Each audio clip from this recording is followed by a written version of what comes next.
وارتحل في طلب العلم فما نال نور العلم إلا من رحل አንዳንዴ ሰዎች ይህንን ጉዳይ ይዘነጋሉ። በዚህ ጉዳይ ላይ ልቅነት ይስተዋልባቸዋል። ከዛም አልፎ ለዛ የተበላሸ ገጽታ ማጠናከሪያም አድርገው ማውሳት ይፈልጋሉ።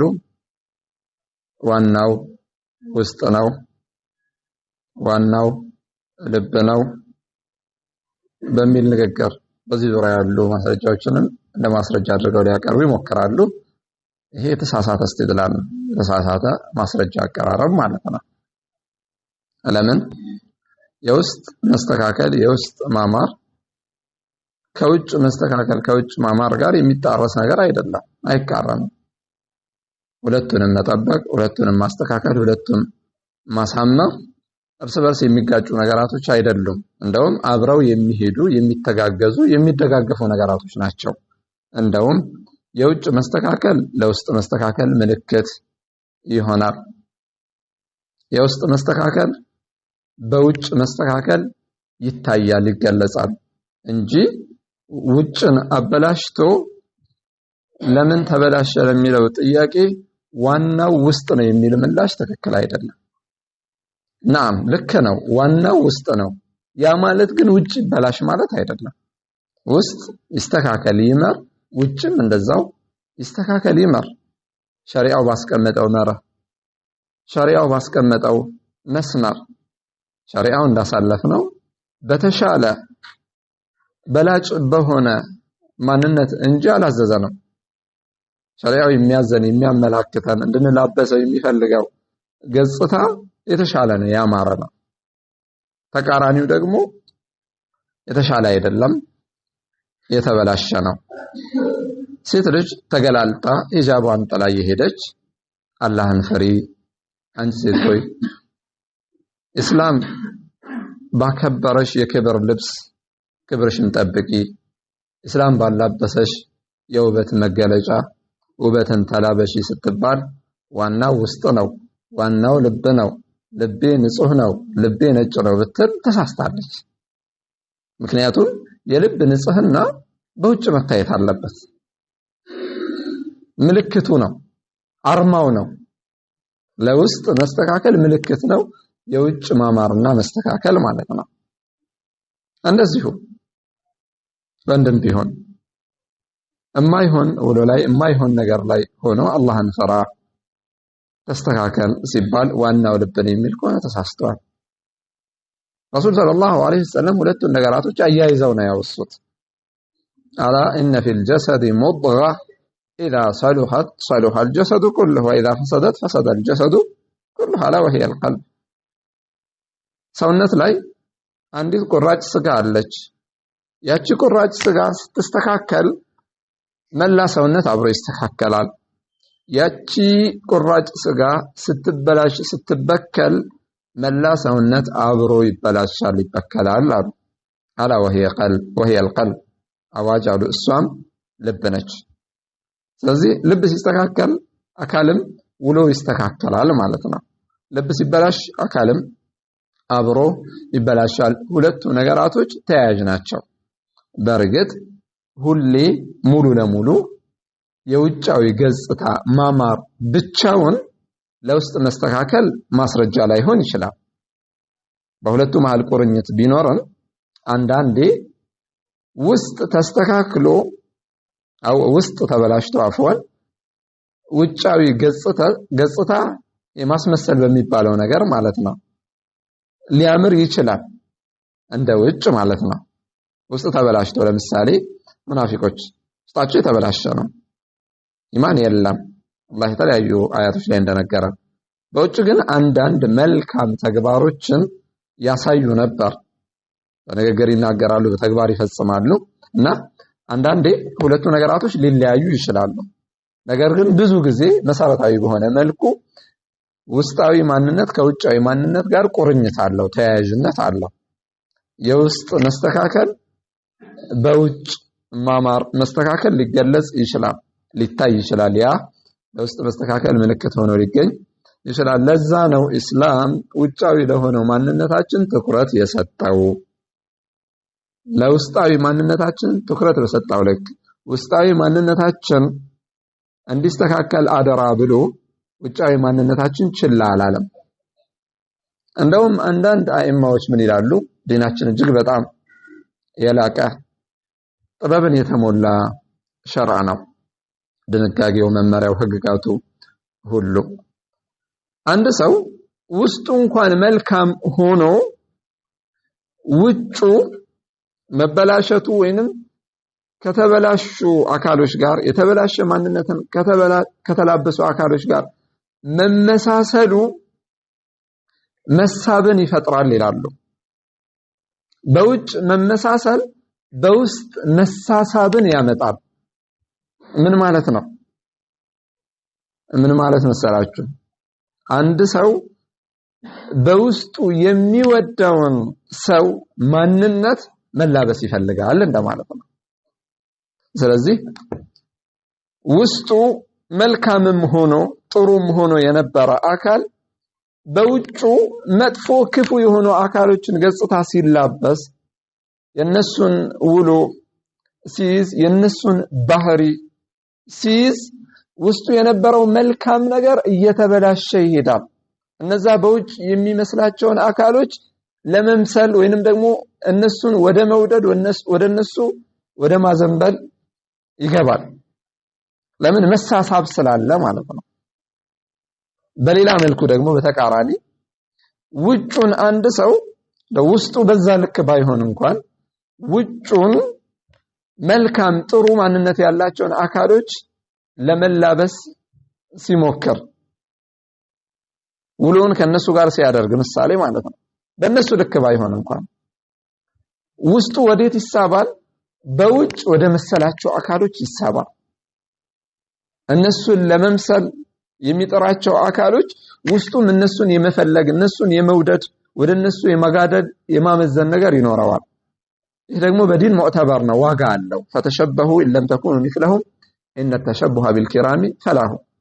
ለመምሰል ሞክሩ እንደነሱ ባትሆኑም እንኳን መልካም ደጋግ ሰዎችን መምሰል ምን ነውና ፈላህ የመዳኛ ሰበብ ነውና። الرجل يحب القوم ولما يلحق بهم አንድ ሰው የሆኑ ሰዎችን ይወዳል ግን እነሱ ላይ አልደረሰም። ልክ እንደነሱ መሆን ማድረግ አልቻለም። እንዴት ነው ብሎ ጠየቃቸው ለአላህ መልእክተኛ። የአላህ መልእክተኛ ምን አሉት? هم القوم لا يشقى بهم جليسهم عفوا الرجل أو المرء مع من أحب يوم القيامة ሰውየው እኮ ከወደዳቸው ጋር ነው የሚሆነው የቂያማ ዕለት። ከነሱ ጋር ይቀሰቀሳል። በስራ እነሱ ላይ መድረስ ባይችል እንኳን ውስጡ ባለው ዝንባሌና በውጭ እነሱን ለመምሰል በመሞከሩ يوم القيامة ከነሱ ጋር ይቀሰቀሳል አሉ። ሌላው ሐዲስ هم القوم لا يشقى بهم جليسهم የሚለው ሐዲስ ከመጃሊስ العلم ከሐለቃት ዚክር ጋር የተያያዘ ነው። እዚህ ላይ የሚቀማመጡ ቁርአንን ሐዲስን የሚማማሩ የሆኑ አካሎች እንግዲህ ያ ሰው ወለሁ قد غفرت የተባለው ከነሱ ጋር ተቀማማጭ እነሱ የተቀማመጡበትን ነገር ዓላማ አድርጎ የመጣ አይደለም። ወይም ደግሞ በብዙ መልኩ እንደነሱ ላይ ሆን ይችላል። እግረ መንገድ ሲያያቸው ለሳሉት በዚሁ ልቀመጥ አለ። ለምሳሌ መስጊድ ጀማዓ ሊሰግድ ገብቶ ሊሆን ይችላል። ሲያይ መጅሊስ አለ፣ ሐለቃት ዚክር አለ። ያንን አስቦ አይደለም የመጣው፣ መጥቶ ቁጭ አለ። በዛች መጅሊስ በዛ መቀማመጥ በዛች ወቅት ከነሱ ጋር በመሆኑ እነዛ ሰዎች የሚያገኙትን ምህረት ያገኛል። ሐዲሱ ላይ መላእክቶች ለአላህ ሲነግሩ ስለነዛ ስብስቦች ምን ይጠይቃሉ፣ ምን ይፈልጋሉ፣ ከምን ይጠበቃሉ ሲል ጀነትህን ይጠይቃሉ፣ ካንተ እሳት ካንተ ቁጣ ይጠበቃሉ፣ ምህረት እዝነትህን ይፈልጋሉ ብለው ይላሉ። አላህ Subhanahu Wa Ta'ala የጠየቁትን ሰጥቻቸዋለሁ፣ ከሚፈሩት ጠብቂያቸዋለሁ፣ ምህረቴንም ለግሻቸዋለሁ ይላል። አላ መላእክቶች ያን ጊዜ ምን ይላሉ? አንድ ባሪያ ነበረ ከነሱ ጋር እግረ መንገድ የተቀማመጠ እንደነሱ አይደለም ውሎ ወይንም ደግሞ ጉዞ ከነሱ ጋር የነበረ አይደለም። እግረ መንገድ ግን ከነሱ ጋር ተቀምጧል እንደሚባለው እግር ጥሎት እንደማለት። አላህ ምን ይላል? አዛኙ ጌታ ወለሁ ቀድ ገፈርቱ ለሱም ምህረቴን ለግሼዋለሁ ይላል። ልብ በሉ የሐዲሱን መጨረሻ ሁሙል ቀውም ላ ይሽቃ ቢሂም ጀሊሱሁም እነሱ እኮ ሰዎች ናቸው ከነሱ ጋር የተቀማመጠ እድለቢስ የማይሆንባቸው። እንግዲህ እነሱ ባላቸው መልካም በጎ ነገር እነሱን በተወሰነች ወቅትም ቢሆን የቀረበና ከነሱ ጋር የተመሳሰለ አካል ያንን ያገኛል። ተማባሉክ ከነሱ ጋር ብዙ ጊዜውን የሚያሳልፍ ከሆነ ወይንም ደግሞ በተወሰነ መልኩም ቢሆን ወደ እነሱ ዝንባሬው በውጭ የሚታይ ከሆነ የበለጠ ይህ ሐዲስ የሚመለከተው ይሆናል ማለት ነው። አሁንም ወደዚህ ሁሉ የወሰደን ምንድነው? በውጭ ገጽታም መልካም ሰዎችን መምሰል ጥሩ ሰዎችን መምሰል ለነሱ ያለን ውዴታ ያመላክታል። ልብን ወደዛ ይስባል። በዛሂር በመظهر በገጽታ የምትመሳሰላቸውን አካሎች እንድትወድ ለነሱ ጥሩ እይታ እንዲኖርህ ያደርጋል። ያ ደግሞ ለፈላህ ለመድህን ሰበብ ይሆናል። በተቃራኒውም ሲሆን መጀመሪያ እንዳነሳ ነው ተቃራኒ ነገር መጥፎ ገጽታ ያላቸውን ሰዎች የምትላበስ ከሆነ ወደ እነሱ ውዴታ ትሳባለህ። ያ ነገር ቀድሞ ባይኖር እንኳን ማለት ነው። ለምሳሌ በፀጉር አቆራረጥ ስታይል እንደምሳሌ ነው የምጠቅስላችሁ። ይሄንን ወጣ ያሉ ከዲን የወጡ ከዲን ያፈነገጡ አካሎችን የሚከተል የሆነ አካል ፊልም አክተር ሊሆን ይችላል፣ ዘነኛ ዘፋኝ ሙዚቀኛ ሊሆን ይችላል፣ ሌላም በሆነ ከዲን በራቀ ከዲን ወጣ ባለ ነገር የሚታወቅ አካል ማለት ነው። በገጽታው ያንን የሚመስል አካል ቀድሞውኑ የሱን አካሄድ እንዲሁም ደግሞ እሱን የሚወድ ያልነበረ ቢሆን እንኳን በሂደት በዛሂር የሚመስለውን አካል ወደ መውደድ ሊሳብ ይችላል። ለዛ ነው እስላም ለውጫዊ ማንነታችንም ገጽታችንም ትኩረት የሰጠው መልካም ደጋግ ሰዎችን ለመምሰል መሞከር እንዳለብን። ለምን? የውጭ ገጽታ ውስጣዊ ማንነት ላይ ተጽዕኖ ስለሚያሳድር። እንደዛው አንድ ሰው አላወቀም ሊሆን ይችላል፣ ብዙ የዲን ግንዛቤ ትምህርት ላይ ኖረው ይችላል፣ ብዙም መጃሊስ العلم حلقات الذكر ላይ የዕልም ቦታ ላይ መጣደል ላይ ያዘወትር ይችላል። ግን ገጽታቸው ደስ ስለሚለው ለምሳሌ ጺሙን ቢለቅና ቢያሳድግ ይሄ ሸሪዓዊ ትዕዛዝ የመጣበት ነገር ነው፣ ሸርዓን የታዘዝንበት ነገር ነው። ያንዳንዱ ሙስሊም ሊያደርገው ግድ የሚሆንበት ግን ለእንበልና ያ ሰው ያንን ነገር አይፈልግም ወይንም ደግሞ ማድረጉን አልወደደም። ግን ወደ ዒልም የሚጠጉ ወደ ሱና የሚጠጉ መልካም ብሎ የሚያስባቸው ሰዎች ያደርጉታል። ያንን ነገር እነሱን አይቶ ቢያደርገው ጺሙን ቢለቅና ቢያሳድግ ማለት ነው ያ ገጽታ ውስጡን ያንን ገጽታ ወደ ተላበሱ ሰዎች ማንነት እንዲያዘነብል ያደርገዋል። እነሱ የተቀመጡበት ቦታ መቀመጥ እንዲፈልግ፣ የነሱን ባህሪ መላበስ እንዲፈልግ፣ እነሱን እንዲወድ፣ ከነሱ ጋር ውስጣዊ የሆነ ቁርኝት ውስጣዊ የሆነ ትስስር እንዲፈጥር ይጋብዘዋል። ይሄውን የውጭ ገጽታው ማለት ነው። ምሳሌ ነው፣ አንድ ምሳሌ ነው የጠቀስኩላችሁ። በሌሎችም በብዙ የዲን ተግባሮች ወይንም ደግሞ ዲናችን አደራ ያለባቸው ውጫዊ የሆኑ ገጽታዎች ማንነቶች በራሱ ወደ እውነተኝነት ወደ ታማኝነት ሊጋብዘው ሊያመጣው ይችላል። እንደ አስል ይሄ ነው። ነገር ግን አንዳንዴ ቀደም እንዳሳለፍነው ወጣ ባለ መልኩም ነገራቶች ይሆናሉ። ውስጥ ተበላሽቶ ውጫዊ ገጽታ ብቻ ያምርና እንደውን ዲኑን እምነቱን እስልምናውን አስተምሮቱን የሚያጠለሽበት አጋጣሚ ይፈጠራል። ይሄ ከባድ ነውር ነው። ሁለት አደጋ ነው። ጥፋቱ ክፋቱ አንድ ነው። ሁለተኛ ደግሞ የሚያጠፋው የመልካም ሰዎችን የጥሩ ሰዎችን ማንነት ገጽታ ተላብሶ ሲሆን ያው ዲኑን ማጠልሸት ሌላ ሁለተኛ ጥፋት ይሆናል። ስለዚህ ያንን ገጽታ የሚላበስ አካል የበለጠ ጥንቁቅ ሊሆን ይገባል። የበለጠ የዲኑን ኃላፊነት የተሸከመ ሰው መሆኑን ሊረዳ ይገባል። ሁለት ነገር ነው ማለት ነው አሁን መልእክቱ። አንደኛ ውጫዊ ገጽታችንን ማሳመር፣ ማስተካከል፣ ጥሩ ማድረግ። ሁለተኛ ያንን ዲናችን አደራ ያለንን እስልምናችን የሚፈልገው የሚወደውን ገጽታ የተላበስነውን ገጽታ ማለት ነው የሚወክል ማንነትን መላበስ ደግሞ በውስጣችን ታማኝነት፣ እውነተኝነት፣ ፍትሃዊነት፣ አዛኝነት የመሳሰሉት ባህሪያቶች፣ መተናነስ፣ ትህትና፣ ቅንነት። ለምን እኛ የተላበስነው ገጽታ እስልምናን የሚወክል ገጽታ ነው። በዛ ገጽታ ወደ እስልምና ተጣሪዎች ነን። መድረክ ላይ ቁጭ ብለን ኪታብ ከፍተን ባናስተምር እንኳን ሚንበር ላይ ወጥተን ኹጥባ ባናደርግ እንኳን ያ ገጽታችን ወደ እስልምና ተጣሪ ነው።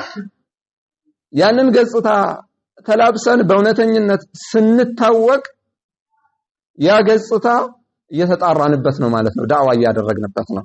ይህንን ገጽታ የተላበሱ አካሎች ወደ እውነተኝነት ተጣሪ መሆናቸውን ማለት ነው። ሌሎችም መልካም የሆኑ ስነ ምግባሮች፣ የላቁ የሆኑ ስብዕናዎች ከዛ ከውጫዊ ገጽታ ጋር ተያይዘው ሲሆን ዳዕዋ ናቸው በራሳቸው። ኢዘን ለዛ ነው ኢስላም ለሁለቱም ነገር ትኩረት የሚሰጠው። ውጫዊ ማንነታችንም እንዲስተካከል፣ ውጫዊ ገጽታችንም እንዲስተካከል፣ ውስጣዊ ማንነታችንም እንዲስተካከል መሰረት ነው፣ ዋና ነው። ውስጥ ልብ ኢማን ሊያርፍበት፣ ተቅዋ ሊገኝበት፣ ሌላው ውጫዊ ገጽታ ደግሞ የዛ ፍሬ ነው፣ ከዛ የሚመነጭ ከዛ የሚወጣ። ሁለቱ አብረው ያንን ሰው የተሟላ የተሻለ ሰውነት እንዲኖረው ያደርጋሉ። አላህ ከሱ እንደሚፈልገው፣ ዲኑ ከሱ እንደሚፈልገው፣ ከሱም አልፎ ደግሞ በሁኔታ ምላስ፣ በንግግር ምላስ ሳይሆን በሁኔታ ምላስ፣ ከንግግር ምላስ በፊት ሌሎችን የሚማርክ የሚስብ፣ ሌሎችን የሚጠራ ይሆናሉ። ለዛ ነው ሁለቱንም አደራ የተባልንባቸው።